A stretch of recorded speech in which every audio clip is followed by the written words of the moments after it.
recovery tribunals.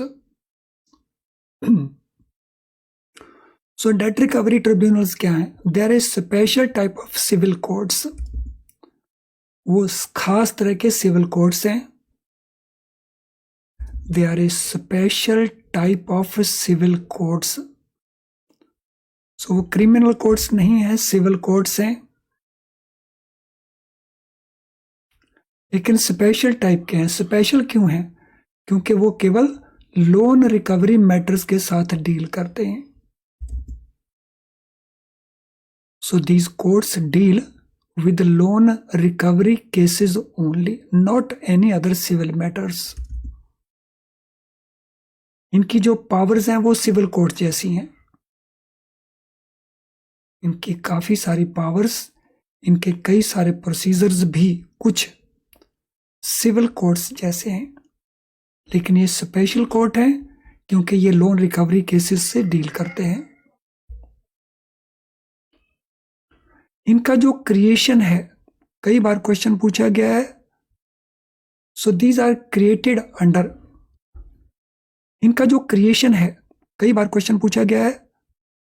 So these are created under recovery of debt and bankruptcy act 1993. पहले act का नाम RDDB act था, recovery of debt due to banks and financial institutions act. लेकिन 2-3 साल पहले act के नाम को चेंज कर दिया गया, तो presently we call it recovery of debt and bankruptcy act.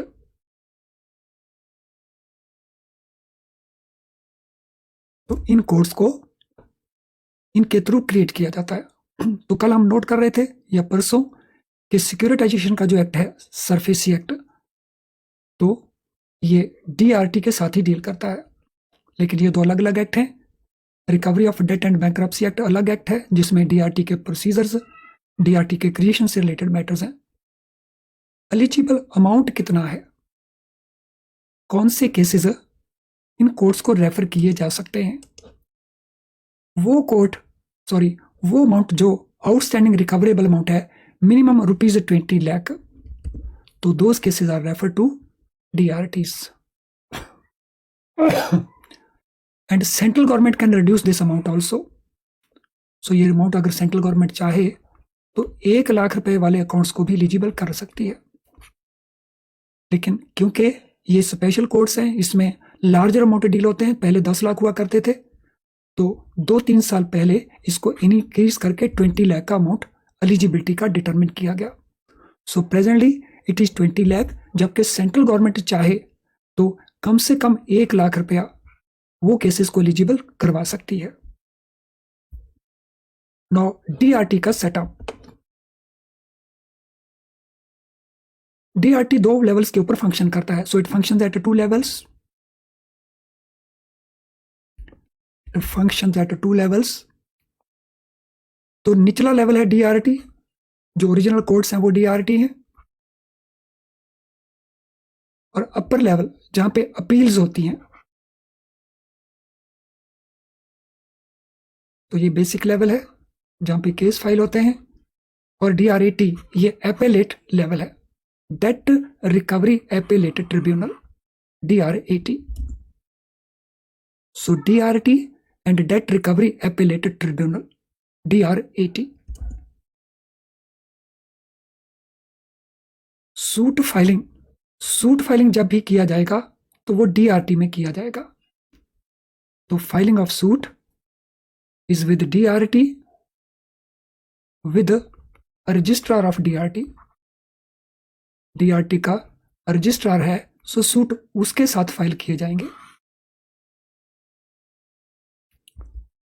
और अपील अगर करना है DRT डिसीजंस के अगेंस्ट, तो appeal against DRT decisions that will be made in DRAT.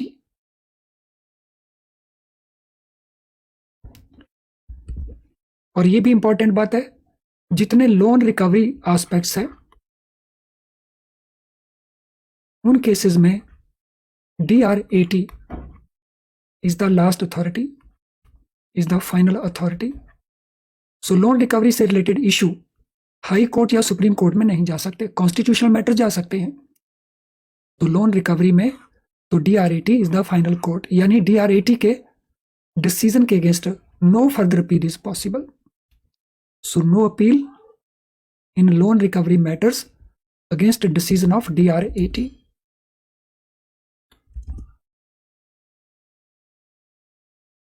तो अब हम इनका डिटेल्स में एनालिसिस करेंगे. इंपॉर्टेंट एस्पेक्ट्स क्या क्या हैं. So first we take up debt recovery tribunals, DRTs. So DRT से रिलेटेड इंपॉर्टेंट एस्पेक्ट्स कौन कौन से हैं. सो DRT के जो हेड हैं, it is called presiding officer. It is called presiding officer.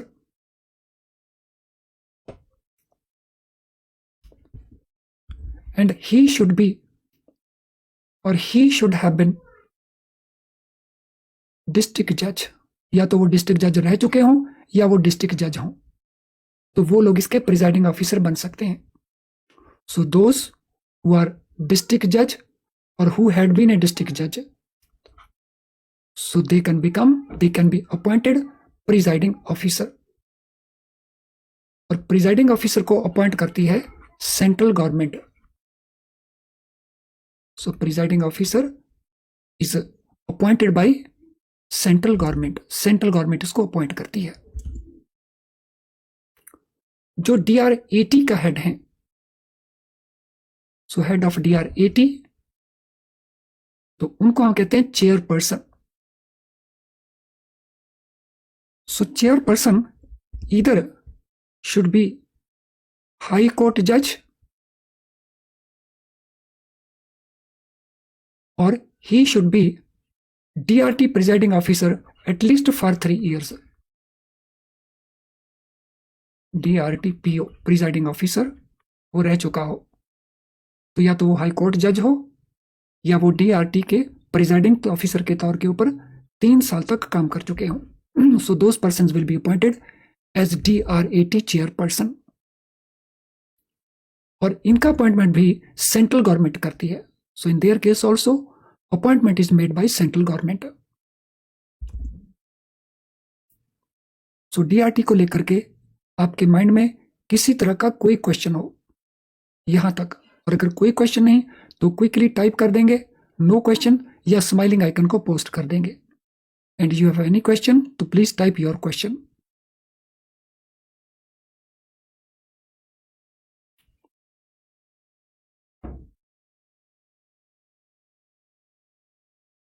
yes, either type your question or type NQ or post smiling icon. All of you please do it quickly.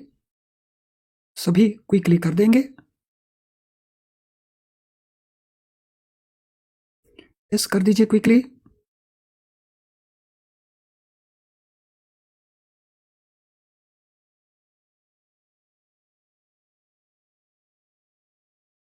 Yes, quickly. Himanshu Joshi, कल का पढ़ाया, कल की class miss हो गई है. सो कल की क्लास है, ठीक है. 2 ऑफिसर्स और हैं. वन इज कॉल्ड रजिस्ट्रार, तो जिसमें हमने नोट किया है फॉर फाइलिंग ऑफ सूट. अगर हमने सूट फाइल करना है, we go to registrar of DRT. And second officer है recovery officer. So recovery officer का रोल है for recovery on the base of recovery certificate issued by presiding officer. So किसी भी case को decide करने के बाद presiding officer recovery certificate issue करते हैं. On the basis of recovery certificate, recovery officers proceed for recovery. So they proceed for recovery. Now it is possible bank or borrower has some issue with registrar or with recovery officer. तो उनके against हम appeal किसको कर सकते हैं वो भी note कर लेंगे. ग्रीवांस अगेंस्ट रजिस्ट्रार और रिकवरी ऑफिसर. अगर हमें कोई तकलीफ है, कोई इशू है, रजिस्ट्रार के द्वारा क्रिएट हुआ, रिकवरी ऑफिसर के द्वारा क्रिएट किया, जो हमें सूट नहीं करता, तो we can go to DRT presiding officer in appeal. तो हम अपील करेंगे DRT प्रिजाइडिंग ऑफिसर के पास. So we will go to presiding officer of DRT. Presiding officer के पास जाने का जो टाइम लिमिट है वो भी ध्यान में रखना पड़ेगा. अगर रजिस्ट्रार के अगेंस्ट जाना है तो टाइम लिमिट है 15 डेज का, और अगर रिकवरी ऑफिसर के अगेंस्ट जाना है तो टाइम लिमिट है 30 डेज का. So we can approach DRT presiding officer to resolve our issue. और टाइम लिमिट हमने मेंशन आपको कर दिया, केयरफुली इसको नोट कर लेना है.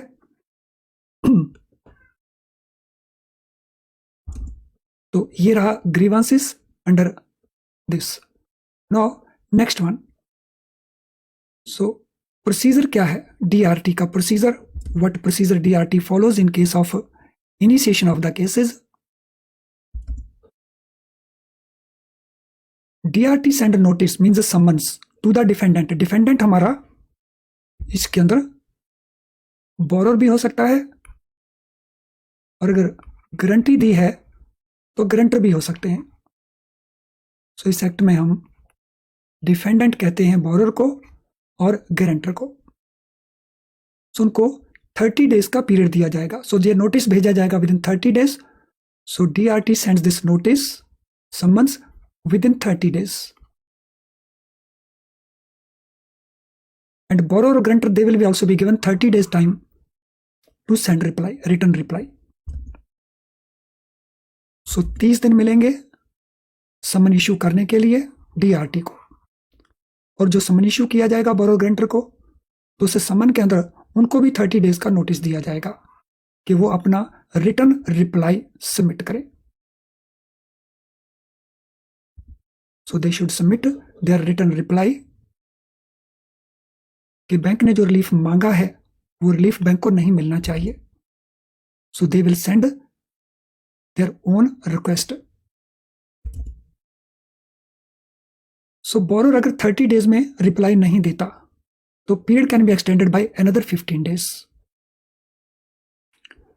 If 30 days reply is not given, तो DRT can extend the period by 15 days.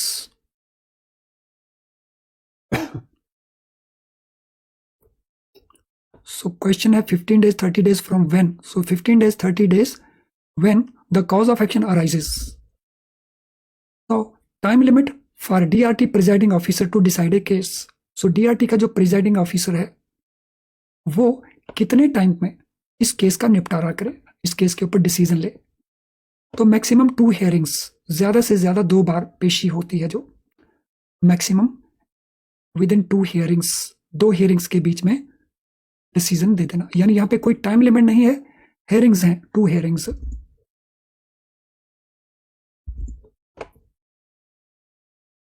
Now time limit for DRT to take decision on the appeal.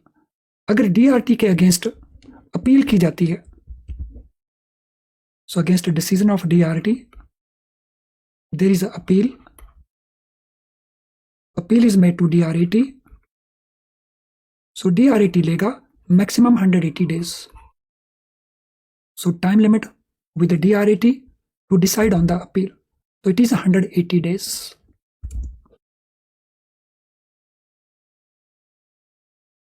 तो एक काम करेंगे छोटा सा, एज मैक्सिमम 65 और उसका जो टेनर है मैक्सिमम 4 इयर्स. और DRT का जो हेड है चेयरपर्सन, तो उसकी एज मैक्सिमम है 70 और उसका टेनर भी 4 साल का है. तो ये लास्ट गवर्नमेंट ने जो नोटिफाई किया था, इट वाज डन ऑन 12 फरवरी 20. इसको नोट कर लेंगे. इसमें फर्दर चेंज की गुंजाइश भी है, ऐसा भी पॉसिबल है कि इसको आगे चेंज कर दिया जाए, क्योंकि सुप्रीम कोर्ट की एक जजमेंट आ चुकी है. तो ऐसा पॉसिबल है कि इसको चेंज कर दिया जाए, लेकिन फिलहाल आप ये आंसर दे सकते हैं. चलिए आगे चलते हैं. सो अब हम बात करेंगे विलफुल डिफॉल्टर्स की. विलफुल डिफॉल्टर्स कौन है? Who are wilful defaulters?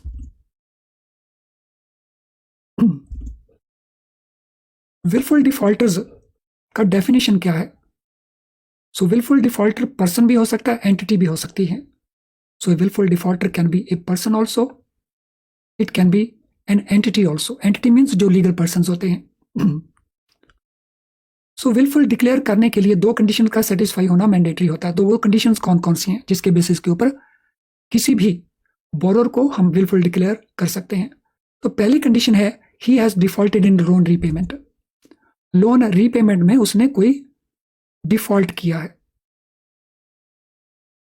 He has made some default. दूसरी कंडीशन, इसकी 4 ऑप्शन है, 4 में से कोई एक सही होगी तो दूसरी कंडीशन पूरी हो जाएगी. So out of 4 1 condition should be satisfied. A, capacity to है लोन को रिपे करने की. So he has capacity to service the repayment, लेकिन उसके बाद भी वो डिफॉल्टर है तो वो विलफुल डिफॉल्टर माना जाएगा. और loan not used for the specific purpose, तो जिसके लिए उसको दिया गया था. So loan not used for specific purpose, जिस पर्पज के लिए उसको दिया गया था, इसको हम कहते हैं डाइवर्शन. सो उसने फंड्स को डाइवर्ट कर दिया.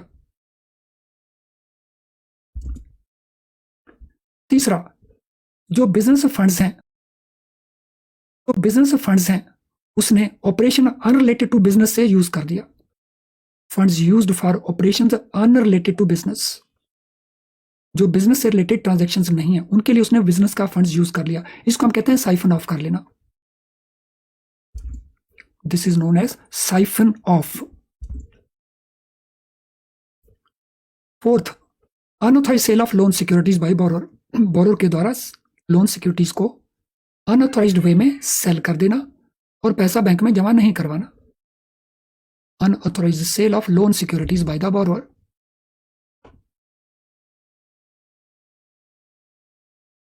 तो इन 4 में कोई एक, ABCD में कोई एक और एक नंबर कंडीशन अगर सेटिस्फाई होती है तो that person becomes eligible to be declared wilful defaulter. Now next question इसमें आएगा कि विलफुल डिफॉल्टर डिक्लेयर कौन करेगा बैंक के अंदर. So declaration of wilful defaulter, so it will be done by a committee which is headed by executive director in the bank. So इसको एक committee बनाई जाएगी जिसके हेड होंगे executive director of the bank. They will declare wilful defaulter, लेकिन borrower को 15 दिन का टाइम दिया जाएगा, उसको अपॉर्चुनिटी दी जाएगी अपना पक्ष रखने की. सो डिसीजन लिया जाएगा बाय दिस कमेटी जिसको एग्जीक्यूटिव डायरेक्टर हेड करते हैं. इस कमेटी के डिसीजन को बैंक का CMD रिव्यू करेगा before duration. So CMD will review decision of the committee. इस कमेटी के डिसीजन को CMD रिव्यू करेगा और उसके बाद डिक्लेरेशन किया जाएगा. Now reporting of wilful defaulters. तो अगर हम किसी बोरोर को विलफुल डिफॉल्टर डिक्लेयर करते हैं तो उसकी रिपोर्ट करनी होगी CIC को, क्रेडिट इंफॉर्मेशन कंपनीज को, अगर उसका loan amount 25 lakh and above है, और ये रिपोर्टिंग होगी मंथली बेसिस के ऊपर. So reporting will be on monthly basis, लेकिन रिपोर्टिंग किन की 5 लाख एंड अबव है. तो ये रहे important aspects relating to wilful defaulters.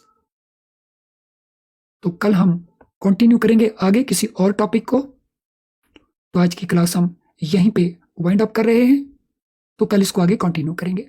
अभी किसी का कोई क्वेश्चन हो तो क्विकली क्वेश्चन पूछ लीजिए. राजकमल सिंह इस वीडियो को दोबारा से देखना